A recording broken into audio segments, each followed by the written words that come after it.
Alright, so here's the deal. I'm a 28-year-old guy, let's call me Mark, and I was married to Maria. She's 25, and, honestly, I thought we had the perfect thing going. I'm not saying we were some picture-perfect couple, but things seemed pretty damn good. Or, at least, that's what I thought until one night, everything turned upside down. I remember it like it was yesterday. It was a typical Saturday night. We were lounging around the apartment after a long week, her scrolling through her phone, me flipping through channels. The atmosphere was comfortable, relaxed, nothing out of the ordinary. Then, out of nowhere, Maria just put her phone down, looked at me with this strange look on her face, and dropped the bomb. "I only married you for the green card," she said, staring at me, dead in the eye. It wasn't a joke. It wasn't playful. It wasn't a half-serious just kidding comment. It was as serious as could be. And for the first few seconds, I just froze. I thought I heard her wrong. Maybe she was joking. Or maybe my brain was playing tricks on me. But then she said it again. "I married you for the green card. I thought it would be easy.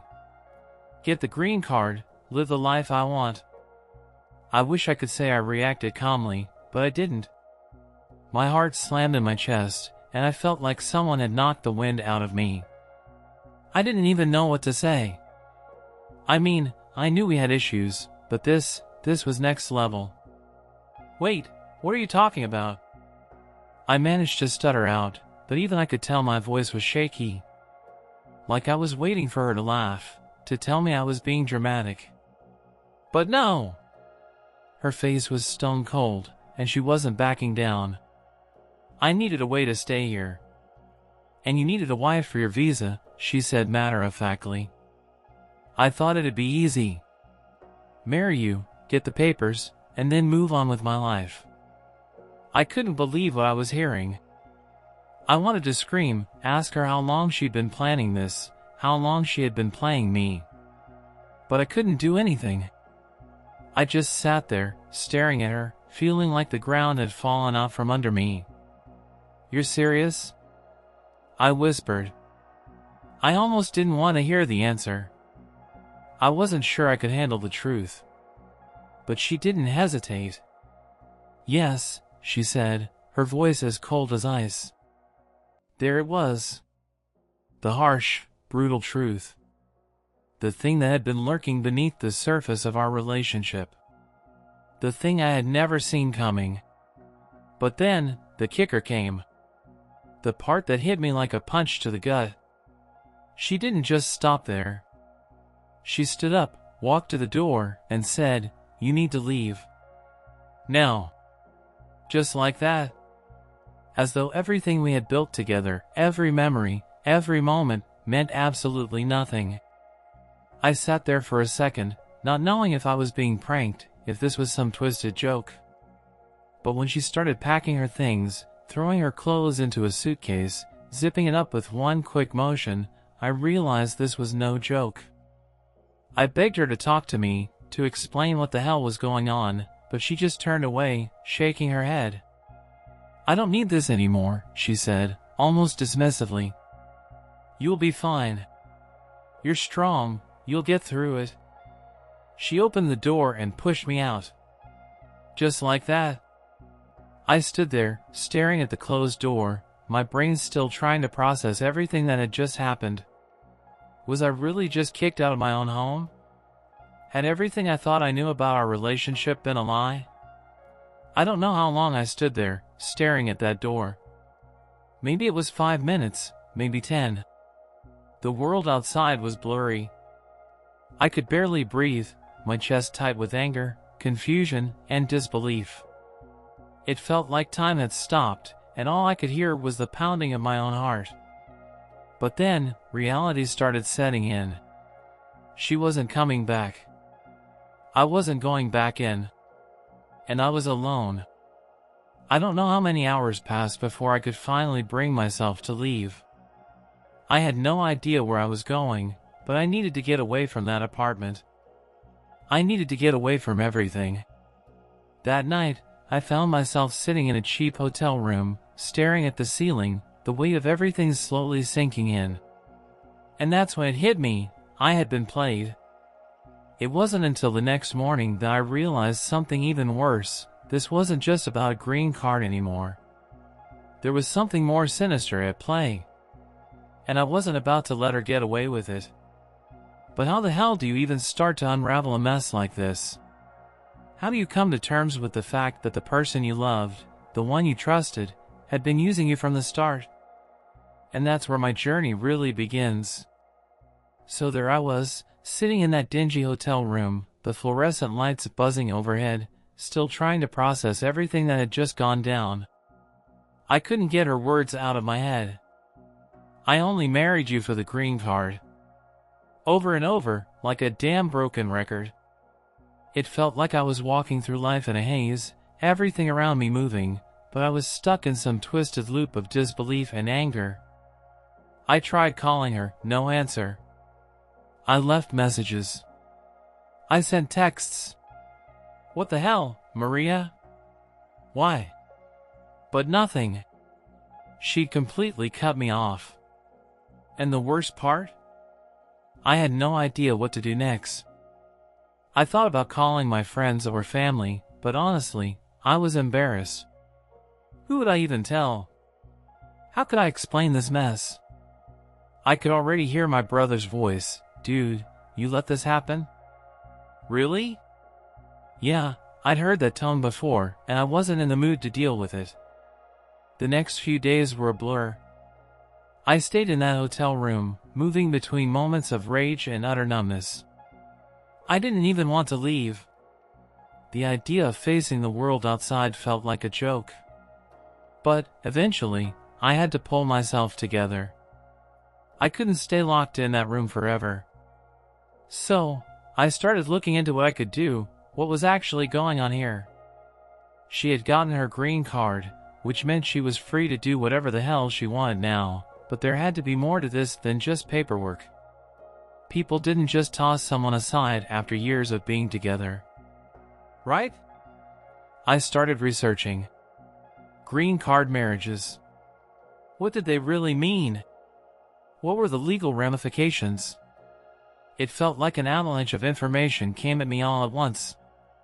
Some of it was straightforward, others were shady as hell. But the deeper I dug, the more I started piecing together a few disturbing truths. This wasn't just about getting a green card anymore. It was about something far darker. What if she wasn't just using me for the green card? What if there was someone else? Someone she had planned this whole thing around? The idea gnawed at me. I couldn't shake it. She'd been distant the last few months, sure, but I'd chalked it up to stress, paperwork, the usual relationship stuff.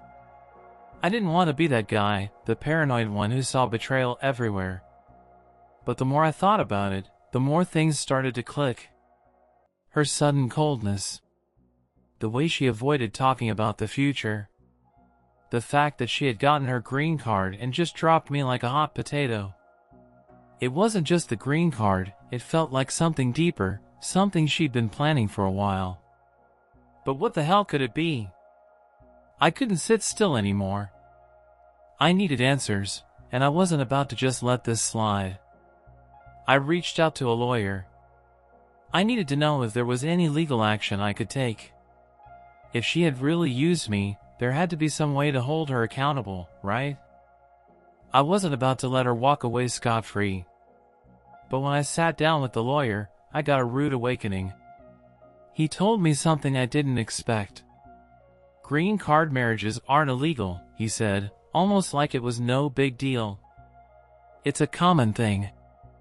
As long as the paperwork's legit, there's nothing you can do. I felt like I'd been sucker punched. So, that was it? I was just a pawn in some game that she played, and there was nothing I could do about it. I asked him if there was anything I could do to prove she was using me. He didn't exactly sound hopeful. Your best bet is to focus on what's next for you.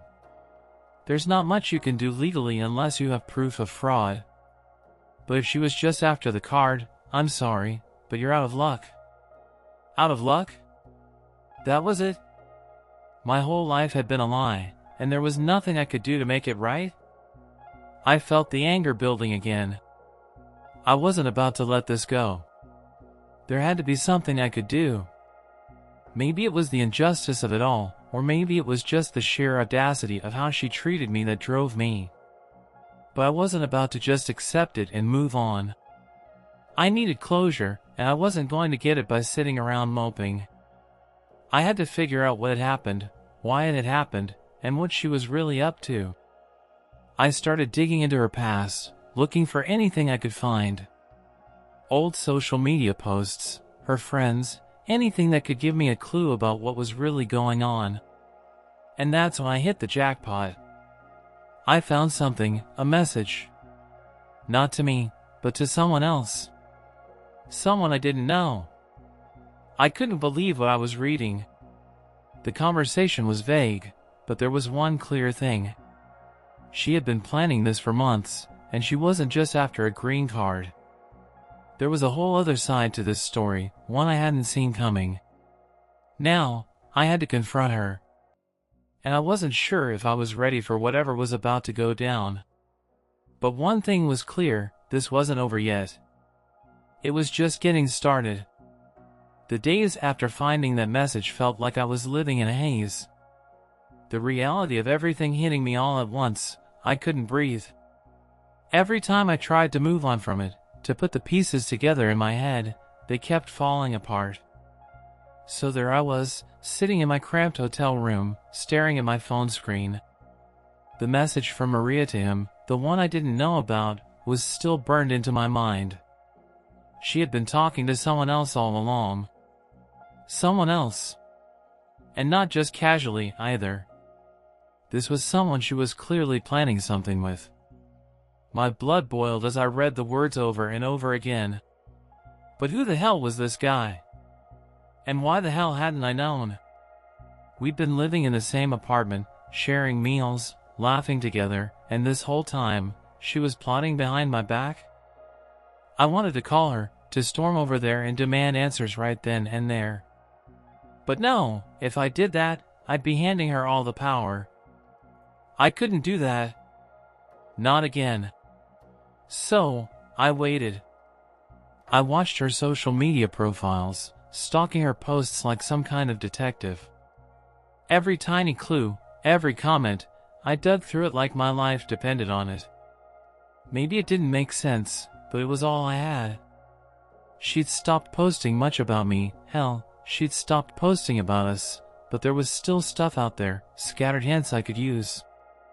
I found an address. A few shared photos.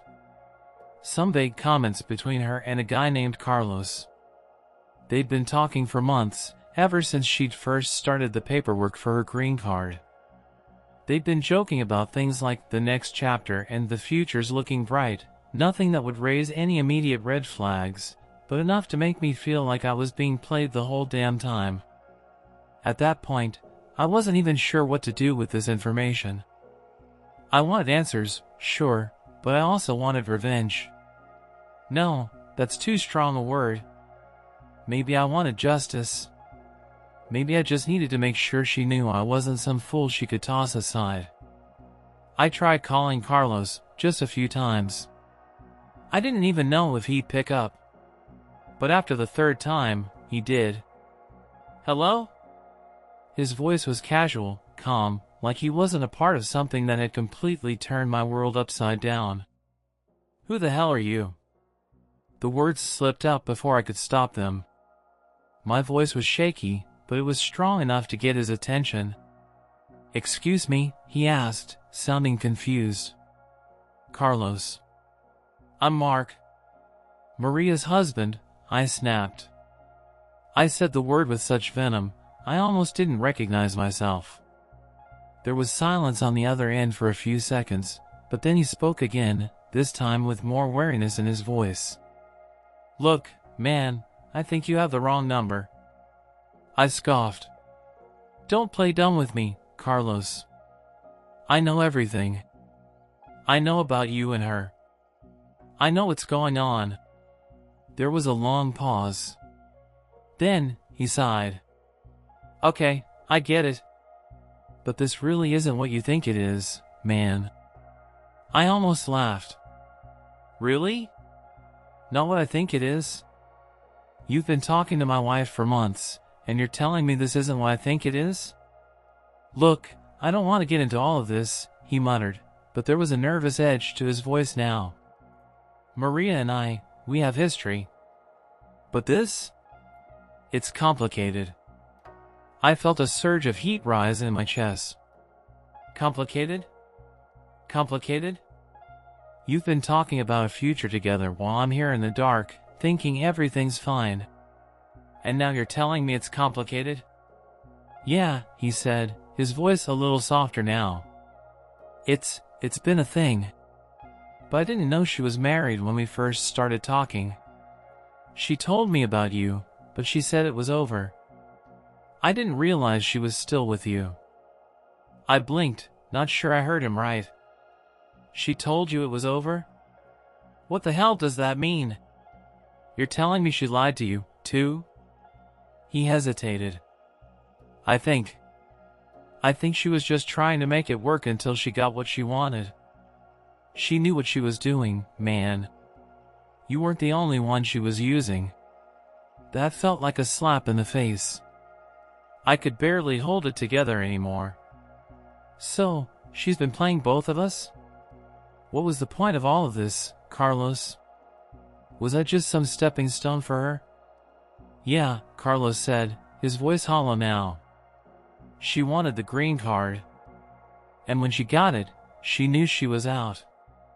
I thought I was helping her, but now I just feel like an idiot. I couldn't respond. What was there to say to that? The entire thing, the love, the commitment, the promise of forever, had been a lie. I didn't know if I wanted to hit something or break down crying. Maybe both. Look, Carlos continued, I'm sorry, all right? I had no idea it would go down like this. If I'd known. But I hung up before he could finish. I didn't need to hear any more apologies or excuses. I had all the proof I needed. Maria wasn't just a liar. She wasn't just a cheat. She was playing a game, and I was just another pawn in her plan. Now, I had to figure out how to play my cards. I wasn't going down without a fight. I didn't sleep that night. There was no way I could, not after everything I had learned. My hands were shaking as I paced around my apartment, her apartment, I guess. But it didn't feel like home anymore. It felt like a stage in some terrible play, and I was the lead character, stumbling through a script I didn't even know existed. But I had a plan now. A plan I had to see through, no matter what. I spent the next day gathering everything. The texts, the messages from Carlos, the things I'd found on her social media. It felt like I was building a case against her, one I didn't want to make but had no choice but to. I had proof now, enough to show that this wasn't just some misunderstanding. She'd been playing me the entire time, and I couldn't keep pretending I didn't see it. When I finally got in touch with her, I wasn't sure how I felt. Anger? Pain? Hell, maybe a little bit of both. But I knew I wasn't going to beg her for answers anymore. No. I was done with that. I dialed her number. It rang once, twice, then she picked up. Her voice sounded so casual, like everything was fine. Like nothing had changed. Mark, she said. What's up? I didn't waste time. We need to talk. Now. She was quiet for a moment, and I could almost hear her brain working. She knew this wasn't going to be a casual conversation. About what? You know exactly what, I shot back. Don't play dumb with me, Maria. I know everything. There was a long pause, and I could hear her breathing, almost like she was preparing herself. But then she spoke, a little too calm. I don't know what you're talking about. I think you're overreacting. Overreacting? I laughed, but it was more like a bitter, sarcastic chuckle. You're seriously going to tell me I'm overreacting? After everything I found out about you? After everything you've done? I felt the heat rising in my chest again. It wasn't just anger now, it was disbelief. How could she still act like she had the upper hand? Listen, I don't know why you're making this into a big deal, she said, trying to sound as smooth as possible. It's not like it changes anything. I'm still here, aren't I? I've been here for you. I could hear the lies in her words, but I didn't interrupt. I had to hear this all come from her. Yeah, you've been here. You've been here for you, I retorted, my voice growing sharper with every word. You didn't marry me because you loved me, Maria. You married me because you wanted your green card. And once you got it, you just threw me out like I was nothing. You lied. You used me. And I'm done pretending I don't see it. There was silence on the other end. For the first time, I could hear her struggling. Her smooth demeanor was cracking, and I wasn't going to let her fix it with more lies. Mark, you don't understand, she said, but it sounded weak now. I didn't plan it like this. It wasn't supposed to end this way. Then what was the plan, Maria? I shot back, each word more cutting than the last. You thought you could just play me, get your green card, and everything would be fine? You thought I wouldn't figure it out? Well, I did. I know about Carlos. I know everything. So stop lying to me. There was a long pause. And when she spoke again, it was quieter, more hesitant. I wasn't planning on this happening. I didn't mean for it to go this far, she said, almost sounding like she was trying to convince herself. But you don't understand. I had to do it, Mark. I had to. It felt like a punch to the gut, hearing her say that. You had to? I asked, trying to keep my voice steady. Had to do what? Destroy everything we built? Lie to me for months? That's what you had to do. I didn't want to hurt you, she said, her voice now cracking. But I needed to survive. I didn't have any choice. You don't know what it's like for people like me. I needed to stay here, and I didn't know how else to do it. My chest tightened. My anger softened just a little, replaced by something else, something that felt a little like pity. But I wasn't going to let it swallow me whole. I wasn't going to let her guilt trip me into thinking I was the bad guy here. I get it, Maria, I said, calmer now, but still firm. I understand that you were in a tough spot. But that doesn't give you the right to use me like I was some stepping stone. You don't get to walk away from this with a smile and act like it was all just business. Because it wasn't. You played with my life. You took everything I had to give, and when you got what you wanted, you threw me away. She was silent now, and I knew she was trying to come up with something, anything, to say. But the words didn't come. I'm done, Maria, I said quietly, a finality in my voice. I'm done trying to fix this. I'm done trying to make sense of your lies. I don't want you in my life anymore. The line went dead, and for a second, I just stood there, the weight of the conversation settling over me. I didn't know what would happen next, but I knew one thing for sure, I was done with her. She might have gotten her green card, but she wasn't going to take anything else from me. And that was the last time I ever spoke to her. It's been a few weeks since that phone call, and honestly, I still can't believe how everything turned out. I'd spent months, hell, even years thinking I was building a life with Maria, thinking I was part of something real. But in the end, it was all just smoke and mirrors.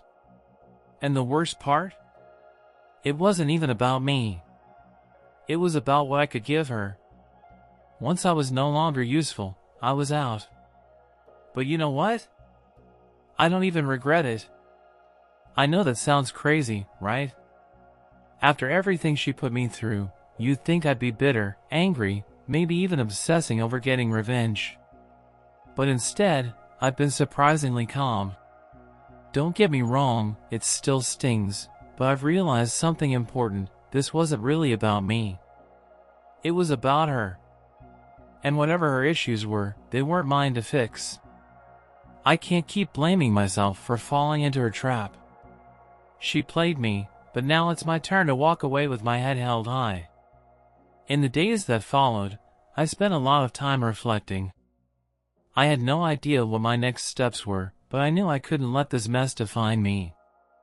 I started hitting the gym harder, refocusing on work, and cleaning up my life, literally and figuratively. Every little thing I did to improve myself felt like an inch I was taking back, an inch away from the chaos Maria had dragged me into. But it wasn't just about the gym or the work or the self-improvement. It was about learning to trust myself again. After being lied to for so long, I didn't know who I could believe anymore. But what I had to realize was that I could only control one thing, me.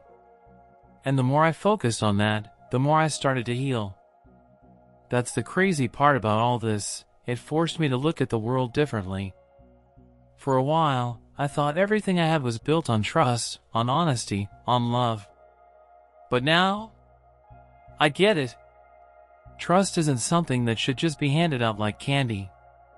And love? It's not something you earn by being a means to an end. It has to come from both sides. And if one person isn't in it for the right reasons, well, it's bound to fall apart. I learned a lot about myself during those weeks, too. The biggest lesson? I'm stronger than I thought. I could have let this break me, could have stayed stuck in that hotel room replaying every detail over and over again. But I didn't. I decided to take control and move forward. It wasn't easy, nothing about this was, but I realized I didn't need her approval to be successful. I didn't need anyone to validate my worth. What I didn't expect, though, was the overwhelming support I got from my friends and family once I finally opened up about everything. I'd kept it all to myself for so long, afraid of looking like a fool. But when I finally told people what had happened, I was met with understanding, not judgment. I realized I wasn't alone in this. People go through heartbreak, betrayal, and disappointment all the time. It's part of life. And the fact that I had such a solid group of people around me was something I'd taken for granted before. I've also started looking at relationships differently. I'll admit, for a while, I was angry at the idea of love. I didn't know if I could trust anyone again, didn't know if I ever wanted to be that vulnerable again.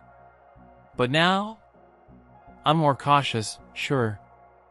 But I don't think I'll close myself off completely. There's too much to experience in life, and I'm not going to let one bad experience stop me from finding something real when the time is right. I guess the bottom line is that even though I lost a lot in the process, I gained something far more valuable, perspective. And that's not something Maria can take away from me. I still don't know what happened to her. I didn't bother trying to track her down after that phone call. Whatever she's doing now, it's not my concern. It's funny, really. She spent all the time using me for what I could give her, but in the end, it was me who came out on top. I've rebuilt myself. I'm in a better place now, mentally and physically, than I've ever been. And while I may never fully understand why she did what she did, I'm at peace with it. I'm not going to lie and say I don't miss the good times we had, because I do. There were moments when I thought we were truly happy. But that's just the thing about people like Maria, they only show you the parts of themselves that serve them. And I'm done falling for that. So, here I am, standing in a new chapter in my life. No more looking over my shoulder, no more trying to fix what can't be fixed. I've learned a lot, and maybe, just maybe, I'm stronger for it. Life moves on, and so do I. I've got my eyes on the future now, not on the past. And whatever comes next, well, I'm ready for it.